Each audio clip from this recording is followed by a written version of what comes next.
Halo teman-teman, kembali lagi di Gracie Film. Kali ini kita akan membahas film berdasarkan kisah nyata dengan judul The 33 tahun 2015. Film dramatis tentang bencana tambang Chili 2010 tersaji di film ini, di mana 33 penambang yang pergi ke tambang San Jose di Copiapo, Chili, di tengah gurun Atacama pada tanggal 5 Agustus. Dan mereka semua terjebak 700 meter di bawah tanah selama 69 hari. Hari itu mandor tambang Don Lucho melaporkan kekhawatirannya kepada pemilik tambang tentang sifat gunung yang tidak stabil, di mana tambang itu berada. Tapi kekhawatirannya tidak dihiraukan. Don Lucho yang termasuk dari 33 penambang pergi bekerja seperti biasa ke tambang. Tetapi ketidakstabilan yang dikhawatirkan itu menyebabkan keruntuhan di beberapa terowongan bawah tanah. Nah, sebelum kita masuk ke isi cerita, buat teman-teman boleh dong untuk subscribe terlebih dahulu dan aktifkan lonceng notifikasinya untuk mendapatkan video terbaru dari kami. Jika sudah, terima kasih dan langsung saja kita masuk ke isi ceritanya.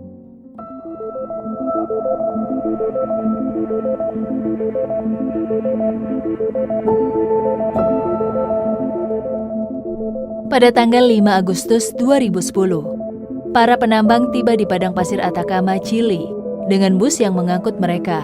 Kemudian Don Lucho masuk begitu saja ke ruang kantor pemilik tambang, lalu memberikan pecahan kaca seraya mengatakan, cermin ini diletakkan untuk melihat apakah gunungnya bergerak, dan merasa harus memeriksa lerengnya.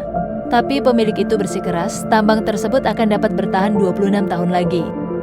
Don Lucho berargumen akan kelemahan dari struktur gunung itu, yang mana juga menambah tugasnya untuk memastikan semua orang tetap selamat. Tapi pemiliknya tetap tidak menghiraukannya. Bekerja seperti biasa, Don Lucho kemudian mengkoordinir personel tambangnya, memperkenalkan mitra baru Mamani dari Bolivia. Juga Mario Gomez yang paling dituakan 46 tahun bekerja di tambang itu. Kemudian diberikan dokumen pensiun yang mengatakan 2 minggu lagi ia menjadi orang bebas, dengan tepuk tangan. Para penambang melaju ke pintu masuk tambang yang sangat gelap. Di tengah menaiki truk dengan jalur yang sangat gelap, Mamani terlihat cemas melihat ada sebuah makam dengan fotonya. Mamani mengalami nervous dan kecemasan dengan nafas yang cukup berat, sedangkan perjalanan di terowongan masih 1 jam lagi. Para penambang tiba di ruang mesin 520 meter di bawah tanah, mengambil peralatan di ruang pengungsian 700 meter di bawah tanah, lalu melakukan pengeboran dan penggalian. Seketika batu besar jatuh, mulai ada guncangan kecil, dan barang-barang berjatuhan di sekitar tambang. Semua penambang panik karena reruntuhan itu, mereka pun berteriak, sementara Don Lucho menyerukan agar secepatnya keluar dan menuju truk. Para penambang akhirnya menaiki truk. Lobos diperintah Lucho untuk jangan ke atas karena sudah runtuh, tapi harus ke tempat penampungan. Setelah lolos dari sana, Mamani berlarian tertinggal truk. Semua berteriak agar Mamani cepat berlari dan melompat, tetapi Mamani jatuh. Lalu kembali bangkit, Mamani akhirnya berhasil masuk ke truk karena uluran tangan rekan-rekannya. Secara mengejutkan, batu-batu yang semakin cepat runtuh membuat mereka panik berteriak dengan supirnya Lobos untuk melajukan lebih cepat. Penambang lain melintas dengan truk yang berbeda. Karena salah arah menuju ke reruntuhan, mereka diperintahkan putar arah bersama Lucho dan personelnya. Namun tak lama kemudian reruntuhan semakin hebat dengan hembusan yang membuat kedua kelompok penambang itu semua terpental. Beberapa di antaranya terluka, namun semuanya selamat. Personel berjalan perlahan sembari menggunakan sorot lampu senter. Lalu mereka menemukan batu yang sangat besar. Itu bukan batu, tapi jantung dari gunung yang akhirnya jatuh. Hingga akhirnya berita lokal pun disiarkan. Para keluarga dan kerabat pun mulai panik, lalu menyusul tambang San Jose. Setibanya mereka hanya bisa memperhatikan dari kejauhan di palang pagar, menanti orang-orang tersayangnya keluar dari jebakan tambang dengan tim penyelamat. Sementara itu, Mario sempat berargumen dengan Lucho. Mario ingin berupaya mencari jalur di tangga atas. Namun Lucho mengatakan itu terlalu berbahaya. Sementara tugasnya adalah membuat personel agar tetap aman, dan lorong pengungsian ini adalah tempat yang paling aman saat ini, dengan tersimpan bahan-bahan pangan dan P3K. Mario yang bersikeras tidak ingin menunggu bantuan pun menghiraukannya disusul dengan 2 personel. Sementara para keluarga dan kerabat sudah menanti di palang pagar selama 5 jam. Tak lama kemudian mereka ricuh dengan petugas keamanan karena tidak segera mengirim tim penyelamat ke lokasi tambang. Di Istana Kepresidenan La Moneda, Santiago, Chili, Menteri Pertambangan mengajukan bantuan pada Presiden akan insiden pertambangan di San Jose. Presiden sempat menolak karena itu pertambangan swasta dan pemerintah merasa tidak memiliki wewenang.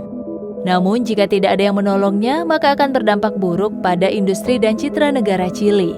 Juga mengenai tanggung jawab moral. Hal itulah membuat Presiden berpikir sejenak. Sementara itu di bawah tanah, personel mengecek P3K. Namun persediaan obat ternyata habis, sedangkan listriknya mati. Di lain sisi, Mario dan Alex menaiki dengan susah payah tangga ke atas. Namun ternyata sudah tidak ada anak tangga lagi. Harapan untuk keluar pun pupus. Tapi tak lama kemudian, reruntuhan datang lagi.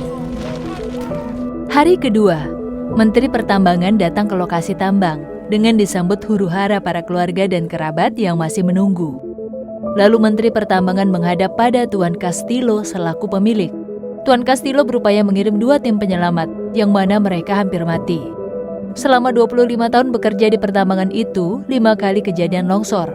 Tuan Castillo dengan lantangnya tidak pernah ada yang bisa diselamatkan. Menteri Pertambangan kembali menghadapi hiruk-pikuk keluarga ketika sang menteri memberi jawaban menyedihkan jika penyelamatan ditunda karena tambang sangat tidak stabil. Tapi secara mengejutkan, menteri dikeroyok dan ditampar oleh Maria, kakak Dario penambang. Juga keadaan menjadi histeris. Di lain sisi, di bawah tanah, antar personel juga mulai terjadi kericuhan dan pertengkaran karena kelaparan. Di tengah pertengkaran berebut kue, Lucio dan Mario melerai.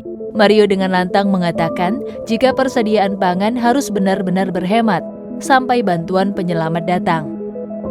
Namun Lucio memotong pembicaraan dan mengungkapkan fakta, selama ini tidak ada suara bor yang menandakan ada orang yang bisa menyelamatkan mereka. Sedangkan butuh waktu 100 tahun untuk mereka menggali sampai kedalaman ini. Sulit dipercaya jika ada orang mau mengeluarkan biaya sangat besar untuk pengeboran. Bahkan ini adalah kuburan mereka. Tapi Mario lantang menolaknya dan percaya bantuan akan datang. Sementara, Presiden mengambil alih operasi dengan mengirim tim engineering, dengan Andre Sogaret sebagai chief yang menemui Menteri Pertambangan. Chief Andre membacakan skemanya pada Menteri.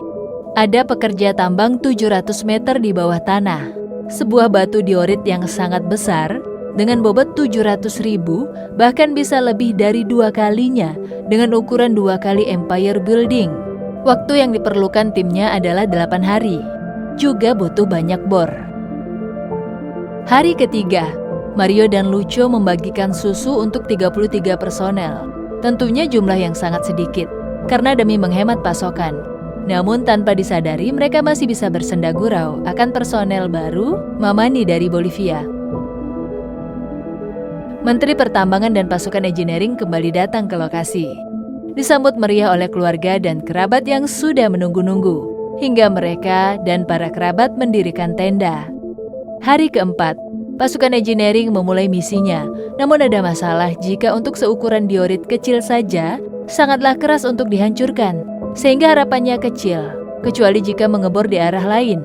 Di tengah operasi lain, Menteri Pertambangan menyerukan kepada para keluarga dan kerabat korban akan memberikan pasokan pangan, kesehatan, dan pendidikan di lokasi camp.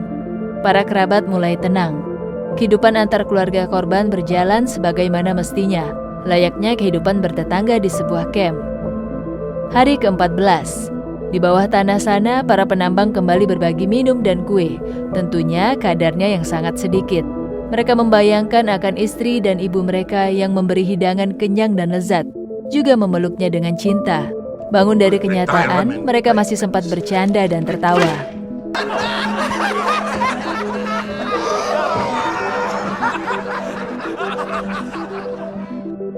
Hari ke-16, Menteri Pertambangan emosi dan melabrak Chief Andre, yang malah membuat puisi untuk kuburan dan kata bijak.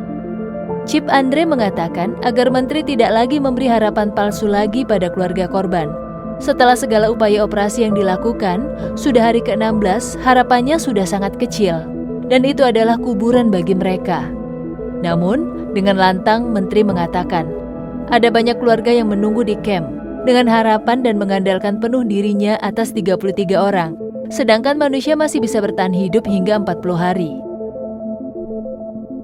Malam hari, para keluarga dan kerabat di camp dekat pertambangan menyanyikan lagu-lagu rohani dan juga doa.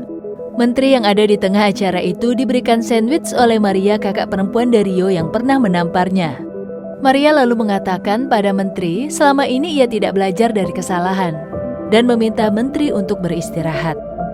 Seketika pikiran Menteri terbuka. Ia menuju titik lokasi tambang. Kemudian Chief Andre menawarkan bantuannya.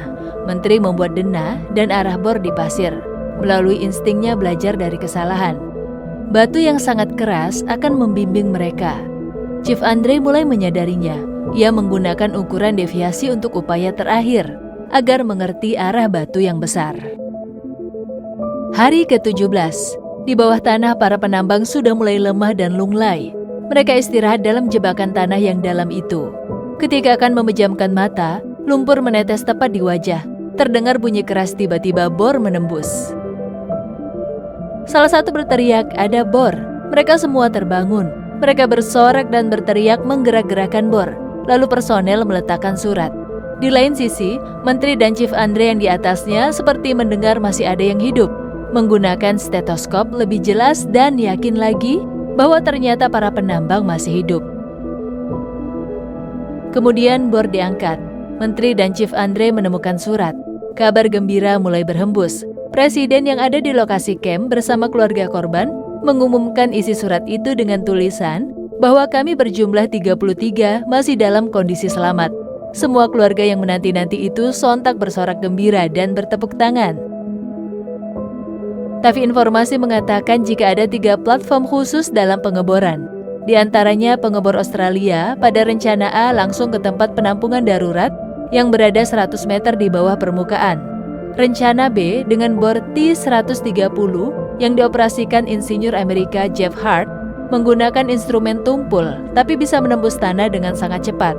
Sedangkan rencana C, pengebor minyak dari Kanada yang akan membuat lubang lebar untuk ventilasi. Keluarga bisa melakukan seminggu lagi konferensi video dengan para penambang di bawah tanah sana dengan durasi 8 menit. Juga tim penyelamat dan keluarga memberi pasokan makan, obat, serta pakaian dengan alat saluran. Sementara, Chief Andre mengatakan kabar buruknya karena ada masalah kesehatan mental pada beberapa penambang di bawah tanah. Di antaranya ada yang depresi dan bipolar. Bila mereka terlalu lama di sana, mereka bisa saling membunuh sambil memperlihatkan foto kondisi mereka. Waktu pengeboran paling lama adalah 3 bulan. Kabar buruk lainnya, pengeboran dihentikan karena kesalahan teknis dan pengebor telah kembali ke negaranya masing-masing. Sampai pada hari ke-50, pengeboran kembali dilakukan. Seketika bornya rusak, membentur baja. Ketika Menteri minta diganti mata bornya, sayangnya tidak bisa karena mata bor berada di kedalaman 430 meter. Pengeboran tidak akan bisa dilakukan sampai mengambil potongannya dari dalam sana. Lalu insinyur berencana akan memesankan magnet raksasa. Di kedalaman bawah tanah sana, para penambang membaca surat kabar yang menyatakan Mario Sepulveda adalah pemimpin yang bertanggung jawab atas kelangsungan hidup personel penambang dan telah menerima tawaran untuk menulis sebuah buku yang tentu kaitannya dengan uang. Kericuhan dimulai lagi. Mereka merasa bisa apapun tanpa Mario, sedangkan Lucho melerai. Kemudian Mario mengatakan sekilas dan perlahan ke arah Lucho, jika pemimpin tidak akan membiarkan rekan-rekannya kelaparan dan juga tidak akan menyerah. Saat suasana mulai tenang, Mario pun beranjak pergi dari rekan-rekannya. Di lain sisi, Presiden marah-marah dengan Menteri di telepon karena sudah menelan jutaan dolar tapi harus dihentikan operasinya. Dan kalau sampai orang-orang itu mati, seluruh dunia menyaksikannya. Bahkan masa depan pemerintahan ini tergantung pada hasil penyelamatan penambang di tempat itu. Hari ke-54, Dario menghampiri Mario yang tengah menyendiri. Mereka sharing tentang keluarga. Sementara personel baru, Mamani, tidur sambil mendengarkan iPod. Namun salah satu personel merebut iPodnya, merasa itu iPod miliknya. Mamani yang kesal karena terus dibully refleks akan membunuhnya dengan pisau. Mario dengan sigap melerainya dan membuat semua personel kembali damai. Di lain sisi, pengeboran hampir berhasil. Menteri meminta letnan agar semua palang dibuka. Para keluarga yang masih setia menanti bersorak gembira seraya membawa oleh-oleh. Hari ke-58, dalam pembicaraan lewat video call, Menteri bicara pada Lucio selaku mandor tambang. Ia mengatakan jika tim engineering terlalu dekat pada balok besi pelindung. Jika bor membenturnya, maka bor akan hancur. Ia dan personelnya bisa mati di bawah sana. Maka satu-satunya cara adalah dengan ledakan terkontrol. Chief Andre menolaknya karena sangat beresiko. Namun Lucio dan personel sudah siap keluar dari sana atau mati dalam keadaan berusaha. Kemudian Lucio dan personel sudah siap merakit, memperkuat balok kayu, dan memasang kabel-kabel untuk bahan ledakan. Malam harinya para penambang meledakkan tanah, dan mereka berhasil dengan selamat. Terowongan hasil ledakan itu nanti untuk dimasukkan kapsul guna mengangkut para penambang ke atas. Mereka pun siap dikeluarkan. Namun ada konsekuensi baru yang akan dihadapi. Ada kemungkinan jika mekanisme gagal dan terowongan runtuh, orang yang naik ke atas pertama kali akan dalam bahaya yang sangat besar, tapi juga bisa menjadi satu-satunya yang paling selamat. Hingga akhirnya di hari ke-69, jatuh pada 13 Oktober 2010, para penambang akan dikeluarkan yang disaksikan seluruh keluarga, birokrasi, teknisi, dan awak media, semua menanti dengan harap-harap cemas. Para penambang telah bersiap diri, diawali dengan Alex yang pertama kali memasuki kapsul untuk naik ke atas. Sepanjang proses pengangkatan sangat mendebarkan bagi Alex. Kapsul masih dalam keadaan stabil, namun tak lama kemudian kapsulnya terjebak. Kru engineering berniat akan menurunkan kembali. Alex berteriak, namun tak ada yang mendengar di sana hingga ia kesulitan bernafas. Setelah kejadian mendebarkan itu, tak lama ternyata roda katrol mulai bergerak lagi. Alex pun berhasil naik ke atas. Semua bertepuk tangan dan bersorak hingga membuat menteri menangis terharu. Kemudian disusul Mario dengan ekspresi yang sangat bersemangat. Berhasil keluar dari bawah tanah mengiringi yel-yel untuk negara Chili di depan semua orang. Lalu semua penambang yang menyusul pun sudah berhasil naik ke atas. Mereka pun saling berpelukan, melepas rindu kepada keluarga masing-masing. Dan pada akhirnya bisa menghirup udara bebas, dengan disaksikan media seluruh dunia. Proses pengangkatan dengan kapsul itu berjalan dari malam hingga pagi. Keesokan paginya tinggallah Lucio sang kepala mandor seorang diri di urutan paling belakang. Ia menangis haru melihat kenangan di tembok yang tertulis, "Di sini pernah tinggal 33 penambang, 5 Agustus 2010 hingga 13 Oktober 2010. Tak lama kemudian, kapsul datang menjemput Lucio. Ia pada akhirnya terlepas dari bebannya selama ini. 33 penambang semua selamat dari kuburan bawah tanah dan menemukan keajaibannya dengan kembali menikmati sinar matahari. Mereka semua reuni dan bernostalgia. Lalu film pun selesai.